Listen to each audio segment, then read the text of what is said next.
Students good morning to all of you let's learn ਦੇ ਵਿੱਚ ਤੁਹਾਡਾ ਸਵਾਗਤ ਹੈ। ਅੱਜ ਅਸੀਂ ਡਿਸਕਸ ਕਰਾਂਗੇ chapter number 15 air around us. ਠੀਕ ਹੈ, ਸੋ ਸਟਾਰਟ ਕਰਦੇ ਹਾਂ ਅਸੀਂ। ਠੀਕ ਹੈ, 에ਅਰ ਇਜ਼ ਫਾਊਂਡ ਐਵਰੀਵੇਅਰ। ਹਵਾ ਜਿਹੜੀ ਆ ਹਰ ਪਾਸੇ ਹੈ। We all need air to live. ਸਾਨੂੰ ਸਾਰਿਆਂ ਨੂੰ ਜੀਣ ਦੇ ਲਈ ਹਵਾ ਚਾਹੀਦੀ ਹੈ, but we can't see it but only feel it. ਪਰ ਅਸੀਂ ਉਹਨੂੰ ਦੇਖ ਨਹੀਂ ਸਕਦੇ, ਸਿਰਫ ਫੀਲ ਕਰ ਸਕਦੇ ਹਾਂ। ਜਿਸ ਤਰ੍ਹਾਂ rustling of leaves and swaying of cloths while hanging on the cloths line and movements of kites and clouds in the sky are all made possible due to the moving air called wind। ठीक है, जिदा कोई भी पत्ते हिलते आ, कपड़े उड़ते हैं, ठीक है, और काइट जिहड़ा उड़दा है, ये सारी मूवमेंट असी हवा के थ्रू ही हुंदी है। सानू पता लगता कि हाँ मूविंग हो रही है हवा की। ठीक है, ड्यू टू मूविंग एयर जिहड़ी हवा चलती है उन्होंने की बोलते आपां विंड बोलते हैं। when the wind blows very strongly at the very high speed it is called storm। ਜਦੋਂ ਬਹੁਤ ਤੇਜ਼ੀ ਨਾਲ ਹਵਾ ਚੱਲਦੀ ਉਹਨੂੰ ਕੀ ਬੋਲਦੇ ਆਪਾਂ? storm। storms can root up trees or even blow off the roof tops। ਯਾਨੀ ਕਿ ਮਤਲਬ ਉਹ ਕੀ ਕਰਦੀ ਆ, ਟਰੀਜ਼ ਦੇ ਜਿਹੜੇ ਟਰੀਜ਼ ਨੂੰ ਵੀ ਕੀ ਕਰ ਦਿੰਦੀ ਆ, ਉਹ ਹਿਲਾਉਂਦੀ ਆ ਹਵਾ ਜਿਹੜੀ ਜ਼ਿਆਦਾ ਤੇਜ਼ ਹੁੰਦੀ ਆ, ਤੇ ਉੱਪਰਲੀ ਜਿਹੜੀ ਪਰਤ ਆ ਮਿੱਟੀ ਦੀ ਉਹਨੂੰ ਵੀ ਕੀ ਕਰ ਦਿੰਦੀ ਆ, ਪੁੱਟ ਦਿੰਦੀ ਆ। ਠੀਕ ਹੈ, have you ever seen a weather cook? It indicates the direction in which the air is moving at that place। wind helps in the movement of aeroplanes, helicopters, sailboats and windmills। ठीक है, जिहड़ी moving air आ ਉਹ ਕੀ ਕਰਦੀ ਹੈ, help ਕਰਦੀ ਹੈ ਐਰੋਪਲੇਨਸ ਨੂੰ, ਹੈਲੀਕਾਪਟਰਸ ਨੂੰ, ਤੇ ਜਿਹੜੀਆਂ ਬੂਟਸ ਜਿਹੜੀਆਂ ਚੱਲਦੀਆਂ ਜਿਹਦੇ ਉੱਪਰ ਇੱਕ ਝੰਡਾ ਟਾਈਪ ਬੰਨਿਆ ਹੁੰਦਾ ਹੈ, ਜੇ ਉਹ ਉਹਦੇ ਥਰੂ ਹੀ ਮੂਵ ਕਰਦੀ, ਹਵਾ ਦੇ ਥਰੂ ਹੀ ਮੂਵ ਕਰਦੀ ਹੈ। ਠੀਕ ਹੈ, ਕਲੀਅਰ। और ਜਿਹੜੇ ਵਿੰਡ ਮਿਲਸ ਆ ਉਹ ਵੀ ਅੱਜ ਇਸ ਤਰ੍ਹਾਂ ਇੱਕ ਡਾਇਰੈਕਸ਼ਨ ਵੈਦਰ ਕਲੌਕ ਕੁੱਕ ਜਿਹੜਾ ਆ ਕੁੱਕ, ਇਹ ਕੀ ਦੱਸਦਾ, ਡਾਇਰੈਕਸ਼ਨ ਦੱਸਦਾ ਕਿ ਕਿਹੜੀ ਡਾਇਰੈਕਸ਼ਨ ਹੈ, ਕਿਸ ਡਾਇਰੈਕਸ਼ਨ ਦੇ ਵਿੱਚ ਹਵਾ ਮੂਵ ਕਰ ਰਹੀ ਹੈ। ਜਿੱਧਰ ਨੂੰ ਇਹਨੇ ਘੁੰਮਣਾ ਉੱਧਰ ਨੂੰ ਉਹਦੀ ਡਾਇਰੈਕਸ਼ਨ ਪਤਾ ਲੱਗ ਜਾਂਦੀ ਹੈ। ਠੀਕ ਹੈ, ਉਸ ਤੋਂ ਬਾਅਦ ਦੇਖੋ ਨੈਕਸਟ ਇਹ ਐਕਟੀਵਿਟੀ ਜਿਹੜੀ ਤੁਸੀਂ ਲਰਨ ਕਰਨੀ ਖੁਦ ਦੇਖੋ। ਨੈਕਸਟ ਪੇਜ 'ਤੇ ਆ ਜਾਓ। Our earth is surrounded by a layer of air called atmosphere. कहते जी साडी धरती आ वो हवा का एक घेरा है। ठीक है, जिन्होंने की बोलते atmosphere. However the air gets thinner as we go up.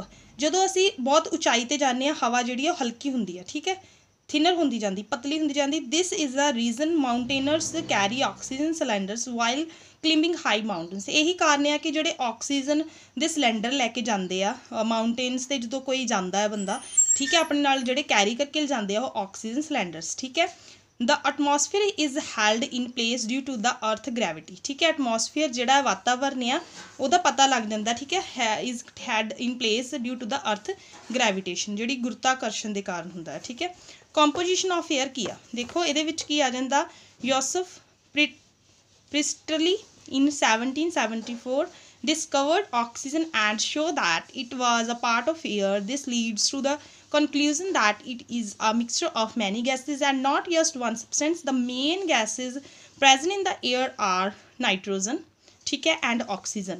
मतलब कहते कि मिक्स जोड़ा हवा आ वो की है, काफ़ी गैसिस का मिक्सचर आ। ठीक है, जिस सब तो ज़्यादा जी नाइट्रोजन होंगी 78% और जी ऑक्सीजन होंगी 21%। ठीक है, जिस तरह डायग्राम के दिखाया गया है। और जी रिमेनिंग 1% मिलती है, ये होंदियां गैसिस जिदा वाटर वैपर्स भी होंगे, कार्बन डाइऑक्साइड भी होंगी, हीलियम भी होंगी, स्मोक भी होंगी, डस्ट पार्टिकल्स भी होंगे, सारा कुछ ये 1% होंदा है। ठीक है, उस तो बाद नैक्सट एक्टिविटी तुसीं पढ़नी है। नैक्सट उस तो बाद nitrogen. In above activities, it is seen part of the air is still present in gases even after candles stop burning। ठीक है, जो कहते असी देखते हैं कि जो ये दसिया होना एक्टिविटी के कि जिदा एक कैंडल जला के वो उपर ग्लास जोड़ा वो उल्टा रख दिता। ठीक है, जिहदे नाल की हो गया हौली हौली ऑक्सीजन की घाट दे नाल वो जिहड़ी कैंडल आ उन्हें की हो जाना है, दूसरा हो जाना, बुझ जाना। ठीक है, स्टॉप हो जाना बर्निंग करना। ठीक है, this indicates that it is some other gases in the air which does not support burning। this gas is nitrogen।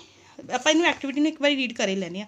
ਦੇਖੋ, ਟੇਕ 2 swallow containers, fix 2 small candles in each containers। ਕਹਿੰਦੇ 2 ਕੰਟੇਨਰ ਲਓ, ਉਹਨਾਂ ਦੇ ਵਿੱਚ ਕੀ ਰੱਖੋ, ਕੈਂਡਲਸ ਰੱਖੋ।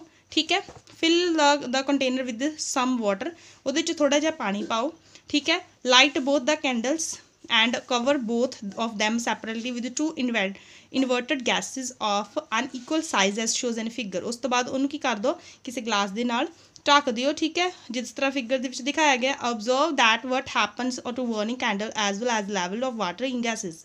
The candles burn till there is oxygen in the glass and they are blow out. मतलब कि ये जी कैंडल आ उन्ने चिर तक ही ये जलेगी जिन्ना चिर तक उत्थे ऑक्सीजन प्रेजेंट आ, ठीक है। हौली हौली ये बुझ जाऊगी, ठीक है।